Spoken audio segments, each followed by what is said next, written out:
ये हमारा SSC series का हिस्ट्री का थर्ड वीडियो है।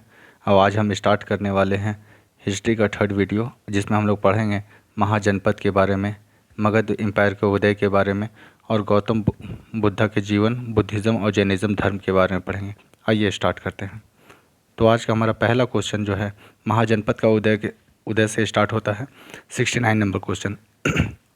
मगध महाजनपद डैश नदियों के से घिरा हुआ था। सबसे पहले तो ये समझना होगा मगध महाजनपद एक्चुअली है कहाँ पर।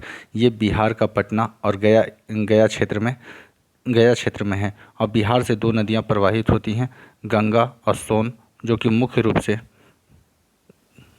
इन मगध महाजनपद को घेरे हुए हैं। अगला क्वेश्चन है, वज्जी महाजनपद की राजधानी कहाँ थी। वज्जी की राजधानी जो थी वो थी वैशाली, ऑप्शन बी। राजगीर किस महाजनपद की राजधानी थी। राजगीर मगध महाजनपद की राजधानी थी। अगर ये आपसे पूछा जाए कि मगध महाजनपद की राजधानी राजगीर से कहाँ शिफ्ट कर दिया गया था, तो इसका आंसर होगा पाटलिपुत्र। और पाटलिपुत्र की स्थापना जो किया था वो अजातशत्रु के पुत्र उद्यान ने किया था। अगला क्वेश्चन, निम्नलिखित में से कौन सा प्राचीन भारत का पहला साम्राज्य है जिन्होंने युद्ध के लिए बड़े पैमाने पर हाथियों का उपयोग किया जाता था। ये होगा option C, Magadha Mahajanapada, option सी।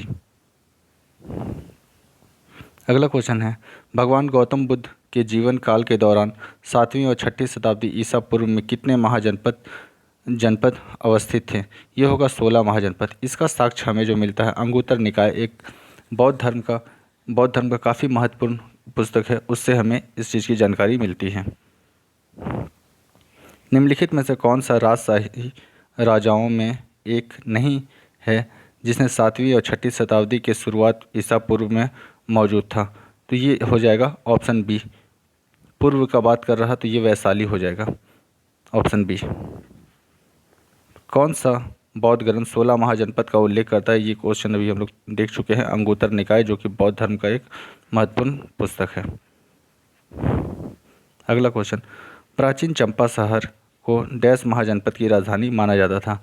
चंपा जो है, चंपा अंग की राजधानी, ऑप्शन सी, चंपा अंग की राजधानी है। यहाँ से स्टार्ट होता है मगध महाजनपद। ठीक है, मगध का उत्कर्ष। मौर्य वंश में निम्न में से किस राजवंश के बाद मगध पर शासन किया था। एक्चुअली ये पूछना ये चाह रहा था कि मौर्य वंश से पहले मगध पर कौन सा राजवंश राज कर रहा था। तो ये होगा नंदवंश। नंदवंश का आपसे संस्थापक पूछा जा सकता है, तो नंदवंश का संस्थापक होगा महापद्मनंद, और इसका आखिरी राजा जो होगा धनानंद होगा, जिसकी हत्या चंद्रगुप्त मौर्य ने करके मौर्य साम्राज्य की स्थापना की थी। बिंदुसार किस राजवंश का राजा था। तो बिंदुसार मौर्य वंश का राजा था। ये चंद्रगुप्त मौर्य का पुत्र था और अशोक के पिता थे। प्रसिद्ध चिकित्सक जीवक की नियुक्ति किसके दरबार में की गई थी। जीवक जो था हर्यक वंश का संस्थापक बिंबिसार के राज दरबार में था, तो ऑप्शन बी हो जाएगा। हर्यक वंश से मगध के पहले शासक डैश थे। हर्यक वंश का एक्चुअली पहला शासक पूछना चाह रहा, तो हर्यक वंश का पहला शासक हो जाएगा बिंबिसार, ऑप्शन ए, बिंबिसार। निम्नलिखित में से कौन नंदवंश का अंतिम शासक था। तो नंदवंश का अंतिम शासक जो होगा वो धनानंद होगा। धनानंद की हत्या चंद्रगुप्त मौर्य ने की थी कौटिल्य के हेल्प से, और मौर्य वंश का स्थापना किया था। हर्यक वंश का शासक अजातशत्रु किसका पुत्र था। तो अजातशत्रु बिंबिसार का पुत्र था। आपसे ये भी पूछा जा सकता है कि बिंबिसार की हत्या किसने की थी। तो बिंबिसार की हत्या अजातशत्रु ने की थी, ऑप्शन सी। राजा अजातशत्रु डैश वंश के शासक थे। राजा अजातशत्रु हर्यक वंश, ऑप्शन सी, हर्यक वंश के राजा थे, और ये बिंबिसार का पुत्र था। 4वीं शताब्दी ईसा पूर्व में मगध की राजधानी को डैश स्थानांतरित कर दिया गया था। मगध की पहली राजधानी जो थी वो राजगीर था, जिसे गिरि भज्जा भी कहा जाता था। बाद में इसे शिफ्ट करके पाटलिपुत्र कर दिया गया। अब आपसे ये पूछा जा सकता है कि पाटलिपुत्र का स्थापना किसने किया है, तो ये आपका अजातशत्रु का पुत्र उद्यान होगा, उदयन। यहाँ से हम स्टार्ट कर रहे हैं जैन धर्म। 85 नंबर क्वेश्चन, जैन के अंतिम तीर्थंकर कौन थे। एक्चुअली हमें देखना होगा कि जैन धर्म में 24 तीर्थंकर थे, तो आखिरी जो तीर्थंकर थे जिसे रियल फाउंडर भी कहा जाता है, ये होगा वर्तमान महावीरा। भगवान महावीर को मोक्ष निम्नलिखित में से किस स्थान पर प्राप्त हुए, तो भगवान महावीर को मोक्ष जो है पावापुरी। आपसे ये पूछा गया है पहले भी कि पावापुरी किस राज्य में है, तो ये बिहार राज्य में है। जात्रिक डैश जात्रिक क्षत्रिय राजवंश के पुत्र थे, तो ये वर्तमान महावीरा जो थे ये क्षत्रिय वंश के थे, जो कि जैत्रिक के नाम से जाना जाता था। किस भारतीय धर्म में 24 तीर्थंकर हैं, तो हम ऑलरेडी जानते हैं कि जैन धर्म में ही 24 तीर्थंकर हैं। हमें एक्चुअली 3 जैन तीर्थंकर के नाम याद रखना। पहला जो है वो है वो है आदिनाथ, जिनको हम लोग बोलते हैं ऋषभ देव भी बोलते हैं। 23वें तीर्थंकर जो है पार्श्वनाथ हैं, और 24वें तीर्थंकर हो गया महावीर जैन। निम्नलिखित में से कौन सा धार्मिक समुदाय व्यवहारिक जीवन में 10 सार्वभौमिक गुणों का पालन करके आत्मशुद्धि और उत्थान के लिए प्रतिवर्ष पुर्योत्सन पर्व को मनाता है, तो ये पुर्योत्सन पर्व जो है ये आपका जैन धर्म में मनाया जाता है। पुर्योत्सन पर्व जो है जैन धर्म का है। भगवान महावीर का जन्म वर्तमान समय के किस राज्य में हुआ था, तो वर्तमान समय ये बिहार में हुआ था। आपसे ये पूछा जा सकता है उनका एग्जैक्ट जो प्लेस है जन्म का ये कहाँ पर है, तो वैशाली के निकट कुंदल ग्राम जो है बिहार में, वहाँ पर महावीर का जन्म हुआ था। जैन धर्म के पहले तीर्थंकर कौन थे, जैन धर्म के पहले तीर्थंकर हो जाएंगे ऋषभदेव, और इनको और क्या कहा जाता है, आदिनाथ। संथारा डैश समुदाय का एक धार्मिक संस्कार है। संथारा जो है जैन धर्म का एक धार्मिक संस्कार है। इसमें होता क्या है, एक्चुअली जो भी जैन मुनियों को ये लगता है कि उन्हें ज्ञान का प्राप्ति हो गया है, तो उसके बाद वो उपवास करते हैं, और इतना लंबा टाइम तक उपवास करते हैं जिनमें उनका जो है वो उनका प्राण त्याग देते हैं। उसमें तो संथारा जो है एक्चुअली जो चंद्रगुप्त मौर्य थे उन्होंने संथारा विधि के द्वारा ही अपना प्राण का त्याग किया था।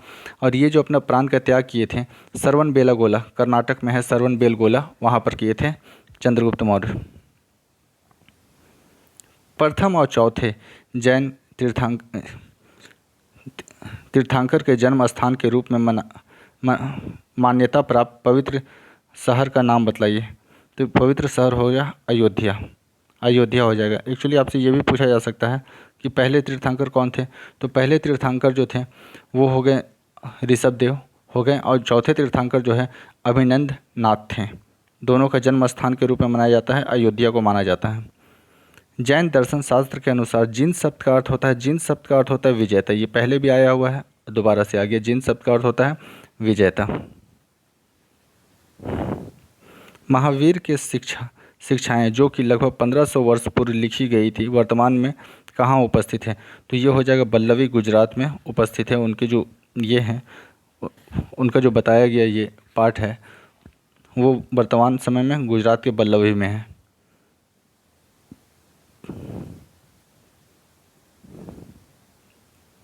यहाँ से बौद्ध धर्म होता है, बुद्धिज़्म स्टार्ट। डैश बौद्ध धर्म के भिक्षुनी बनने वाली पहली महिला थी। एक्चुअली बौद्ध धर्म की जो पहली भिक्षुनी बनी थी, जो महिला भिक्षुनी बनी थी, वो महाप्रजापति गौतम बुद्ध की सौतेली माँ है। और ये जो है गौतम बुद्ध के प्रिय शिष्य आनंद के कहने पर उन्होंने महिलाओं को भी अपना शिष्य बनाया था गौतम बुद्धा ने। निम्नलिखित में से कौन सा बौद्ध धर्म आंध्र प्रदेश के वेंगी क्षेत्र में स्थित नहीं है। सबसे पहला चीज़ जो है जगयापेट्टा और ऑप्शन सी अमरावती, ये दोनों आंध्र प्रदेश में हैं। नागार्जुना कोंडा भी आंध्र प्रदेश में है, पर ये जो ऑप्शन ए और ऑप्शन सी है दोनों वेंगी क्षेत्र में हैं, और नागार्जुना कोंडा वेंगी क्षेत्र में नहीं है। ये चौखंडी जो है, चौखंडी यूपी में है, चौखंडी जो है यूपी में है। बौद्ध काल का सबसे पुराना स्तूप कौन सा है, तो ये सांची का स्तूप है। सांची का स्तूप, आपसे ये भी पूछा जा सकता है कि सांची का स्तूप किसने बनाया है, तो सांची का स्तूप अशोक ने बनाया है, और ये बौद्ध धर्म के सबसे पुराने स्तूपों में से आता है, जो कि मध्य प्रदेश में है। बुद्ध ने डैश में एक पीपल के पेड़ के नीचे कई दिनों तक तपस्या की, जहाँ पर उन्हें ज्ञान की प्राप्ति हुई। बोध गया में है। ये बोध गया बौद्ध धर्म के महत्वपूर्ण स्थलों में से एक है। बोध गया जो कि बिहार राज्य में है। संध में रहने वाले बौद्ध भिक्षुओं के लिए बनाए गए नियम डैश नामक ग्रंथ में है। जो बौद्ध भिक्षुक होते थे, उन्हें वो जहाँ पर रहते थे उनको एक नियम कानून को पालन करना होता था। तो इस नियम कानून को जो विनय पिटक नामक पुस्तिका है, इस पुस्तिका में लिखा गया है कि बौद्ध धर्म के जो भिक्षुक होंगे उन्हें किस किस नियम का पालन करना होगा। 101 कहा जाता है कि प्रथम बौद्ध परिषद को को द्वारा संरक्षण प्रदान था। आपको यहाँ पर याद रखना होगा ए के ए के ए के ए के ए के ए के ए के ए से अजातशत्रु, के से कालाशोका, ए से अशोका और के से कनिष्का। के से कनिष्का आपको याद रखना होगा। तो हमारा आंसर कौन सा हो जाएगा? अजातशत्रु। अजातशत्रु राजा था जिसने पहला बौद्ध परिषद करवाया था। पहले महापरिनिर्वाण से पहले बौद्ध ने अंतिम उपदेश कहाँ पर दिया था? तो गौतम बुद्ध ने अपना अंतिम उपदेश जो है वो वैशाली में दिया था। कुशीनगर में गौतम बुद्ध की एक्चुअली मृत्यु हुई थी और ये मल महाजनपद में आता है। कुशीनगर जहाँ पर गौतम बुद्ध की मृत्यु हुई थी, कुशीनगर में, ये मल महाजनपद में आता है। गौतम बुद्ध की मृत्यु के तत्काल बाद बौद्ध परिषद की आयोजन किया गया था। तो ये होगा पहला। ये कब हुआ था? गौतम बुद्ध के मृत्यु के जस्ट बाद ही हुआ था, 483 BC में हुआ था। और जो दूसरा आपसे पूछा जाएगा ये 383 में, और जो तीसरा पूछा जाएगा ये 251 में हुआ था, 251 BC में हुआ था। तीसरी बौद्ध समिति किस शहर में आयोजित की गई थी? ये हुआ था, तीसरा जो हुआ था ये पाटलिपुत्र में हुआ था और ये अशोक ने करवाया था पाटलिपुत्र में, तीसरा बौद्ध समिति। बौद्ध धर्म के अधिकांश ग्रंथ किस भाषा में लिखे गए हैं? बौद्ध धर्म के अधिकांश जो ये ग्रंथ है ये पाली भाषा में लिखे गए हैं। आपसे ऐसा भी क्वेश्चन आया है पहले कि जैन धर्म के अधिकांश जो पुस्तकें हैं वो किस भाषा में लिखी गई हैं? तो प्राकृत भाषा में लिखी गई हैं। प्राकृत, ना कि प्राकृतिक, प्राकृत। बौद्ध धर्म महायान और हिमयान में किस शासनकाल के दौरान विभाजित हुआ? तो इसका हो जाएगा कनिष्क। कुषाण वंश का एक महान राजा है कनिष्क, और कनिष्क के टाइम में ही बौद्ध धर्म 2 भाग में विभाजित हो गया। स्तूप शब्द गौतम बुद्ध के जीवन में निम्नलिखित घटनाओं से संबंधित है। स्तूप शब्द जो है गौतम बुद्ध की मृत्यु से संबंधित है। आपसे जो है पहला उपदेश जो दिया था ये धर्म चक्र परिवर्तन, जो ऑप्शन सी है जन्म का आपको लोटस कमल या फिर मतलब क्या बोलते हैं बुल साण भी दिया जाता है। गृह त्याग का जो सिंबल है वो घोड़ा है। और मृत्यु का हो गया, यहाँ से मृत्यु का हो गया स्तूपा। त्रिपिटक धर्म गर्म का संबंध किस धर्म से है? तो त्रिपिटक कौन सा धर्म का है? बौद्ध धर्म से जुड़ा हुआ है त्रिपिटक। इसका मतलब होता है 3 पिटक। त्रिपिटक का मतलब होता है ये 3 भाग में बटा हुआ है, विनय पिटक, सुत्ता पिटक और अभिधम्मा पिटक। गौतम बुद्ध के उपदेश मुख्य रूप से कहाँ पाए जाते हैं? तो गौतम बुद्ध के उपदेश जो है सुत्ता पिटक में पाए जाते हैं। गौतम बुद्ध का जो मूल उपदेश है ये सुत्ता पिटक में पाए जाते हैं। कनिष्क के शासन के दौरान निम्नलिखित में से किस स्थान पर चौथे बौद्ध परिषद के स्थान के लिए चुना गया था? तो ये हो गया कश्मीर का कुंदलवन, ऑप्शन डी। भारत के किस बौद्ध स्थल पर गौतम बुद्ध ने सबसे पहला धर्म का प्रचार किया था? तो ये हो जाएगा ये ऑप्शन डी होगा सारनाथ में।